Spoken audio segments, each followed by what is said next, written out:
ये देखो गाइस আমরা ইভিনিং ওয়াক করছি। ইভিনিং ওয়াক একটা ইম্পর্ট্যান্ট জিনিস কিনতে আমরা যাচ্ছি, চলুন আপনাদের সঙ্গে শেয়ার করব। ইভিনিংকে ঘুরতে ঘুরতে আমরা যাব স্টাইল বাজারে, চলুন শেয়ার করব। ওখানে আমরা কি কি কিনবো আপনাদের সঙ্গে শেয়ার করব, চলুন দেখে নিব।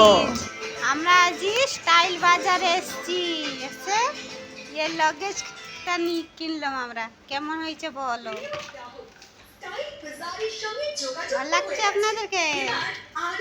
আরে জল বোতল भी নিয়েছি আমরা। এই দেখো বলো, এখানে ভালো আছে, সিনারি ভালো আছে, বলো। আমাদের শর্ট ভিডিও আপনাদেরকে কেমন লাগলো কমেন্টে জানাবেন। আপনারা কি শপিং করতে স্টাইল বাজার যান? কমেন্টে জানাবেন।